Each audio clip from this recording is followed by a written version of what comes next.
Good morning, it's 6 a.m. Welcome to the morning news on 3FM 92.7. We're coming to you live from our studios here at Adisawe Kanda. My name is Christabel Success Trevor. Coming up this morning, the Environmental Protection Authority, EPA, announces a nationwide ban on the production, importation, distribution, sale, and use of styrofoam or takeaway packs effective January 1, 2027. We have come to a point where we are ready to roll it out, but we also understand that stakeholders need time to put together the alternatives to this packaging and the use of this styrofoam product. Also this morning, as seasonal flooding hits Accra again, development planning experts are calling for redevelopment of the country's major cities. Plus, Ghana now joins 6 other countries on the continent to roll out an e-visa system, which takes a maximum of 48 hours to be issued. We've got details of these. Please stay with us.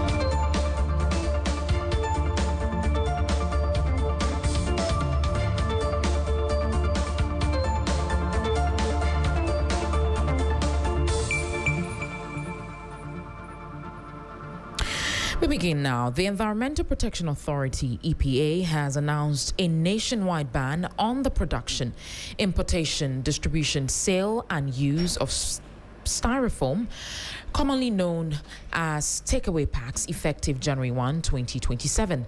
These include food packaging containers and takeaway packs, disposable cups, plates, foam packaging used by restaurants, chop bars, and food vendors, as well as ceiling and insulation materials, foam, mattresses, and bedding products. However, the authority indicated that EPS products used for medical, scientific, laboratory, and diagnostic purposes will be exempted, subject to regulatory approval. Here's Professor Nana Ama Kluche, who's the CEO of EPA. So last year, on the World Environment Day, the President announced the ban. And as a regulatory institution, we took our time to work on the implementation plan to roll out the plan. So we have come to a point where we are ready to roll it out. But we also understand that stakeholders need time to put together the alternatives to this packaging and the use of these styrofoam products. So we have given up to 1st of January to have it completely off the market, off our homes in the country. So that is what has brought this conversation today. This is Ghana. We needed to take our time to go through the process of the ban. Professor Nanama Kluche is the CEO of the EPA. Now, as major rainy seasons begin across the country, concerns are once again mounting over the country's perennial flooding problem, particularly in the national capital area. Heavy rains in recent days have already caused flooding in parts of the city, causing extensive damage and raising fears of a repeat of previous year's devastation. Over the weekend, several homes around Kanishi, Ablekuma, Bayard, Malam, Wejatbawe, Tetegu, part of Airport West, and others were inundated by floodwaters. Monday morning's rains also triggered flooding in some communities. Director of Inspectorate of the National Disaster Management Organization, NADMO, Richard Amo Yate, says the completion of the Garrett project will mitigate flooding impact in the country. Increased frequency of rainfall, it is difficult to predict. But what I'm saying is that we are doing a lot of work to mitigate flooding impact. But for the work that is going on, I can assure you that the situation could have been worse. If some of the drains had not been drained, if some of the wetlands, the drainage basins have not been recovered, it would have been worse. We are working daily with all the agencies that matter, and sometimes nature overwhelms every activity of man. Right. So that project is going to bring on board a lot of drainage infrastructure. So by so doing, it will mitigate flooding to a very large extent. You just heard there Richard Amoyate. He's a director of NADMO. But development planning expert Isaka Amonkote says the solution lies in redevelopment of the cities. For everybody to talk about procurement and all that, but physically or naturally, we have to go back and do the right thing by redevelopment. We are now, you see, when it rains and the rain is coming from a particular basin and it doesn't hit the other basins, then you can be, throwing your hands and then jubilating. But when it is a huge one that covers, like it cuts across all 3-4 basins, that is where you are exposed, you see.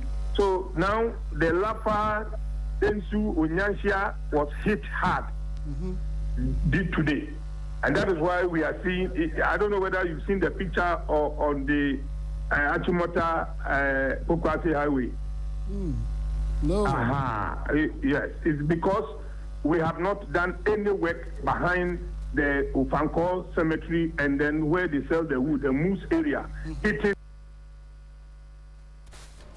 We move forward now. Teachers in the Tarkwa and Nsowe municipality of the Western region have declared industrial action over what they describe as the failure of authorities to respond to demands following the alleged assault of 3 teachers by military personnel at the Adeoso MA Basic School. The action follows a 2-week ultimatum earlier issued by the Ghana National Association of Teachers after the April 30 incident in which 3 teachers and a civilian were allegedly assaulted during a military operation linked to illegal mining activities in the community. The unions have therefore announced that teachers across the municipality will from Tuesday, May 26, wear red armbands and begin a sit-down strike in protest against the alleged attack and what they describe as the insensitive handling of the matter by authorities. Perpetua Bosumpra is the NAT district chair in Tarkwa. As of the time of meeting you today, no authority has responded to our demands, in bracket the Ghana Education Service and the Security Service. Teachers in the Tarkwa and Nsowe municipality will from Monday, June 1st, 2026, embark on total strike if the issues raised are not addressed. We humbly call on all teachers in the municipality to comply with this directive to help get justice for the affected police. Let us unite and go by the slogan, tax one, tax all. Tax one, tax all. Perpetua Bosumpra is the NAT district chair in Tarkwa. We do some health-related stories because the threat of Ebola may not be new to Ghana. But the question remains, are we ready to take no chances? With outbreaks reported in some West African countries, concerns remain high on how well the country is managing the threats. At the heart of Ghana's response strategy, however, are specialized infectious diseases and isolation centers established to contain highly infectious diseases before they spread into communities. Facilities such as the Ghana Infectious Disease, along with designated treatment and isolation centers in regional hospitals, are expected to play a critical role in whether a suspected Ebola case emerged. Director General of the Ghana Health Service, Professor Samuel Kaba Akoria, assured the country is on high alert of the outbreak.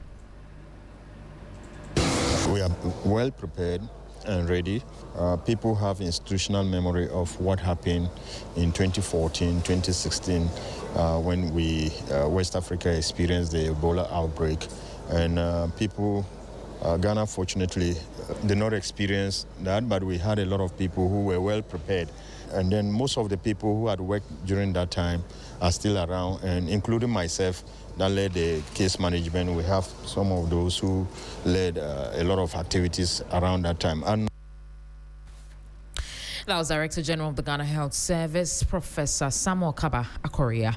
Before we head out, Ghana has now joined formally 6 other countries on the continent to roll out an e-visa system, which will take a maximum of 48 hours to be issued. This was revealed by President John Mahama, who used the occasion to reiterate his call that Ghana is open for business and called on other African countries to implement the AU Protocol on free movement of Africans as the continent marks 63 years since the formation of the Union. There's more in this report.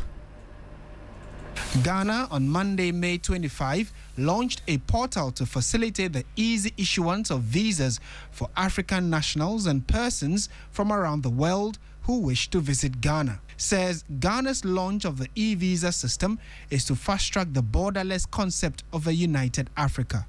The electronic visa system, or e-visa, will allow travelers from all around the world to apply for visas online. They would upload the supporting documents electronically and make their secure digital payments and receive travel authorization in their emails or on their phones.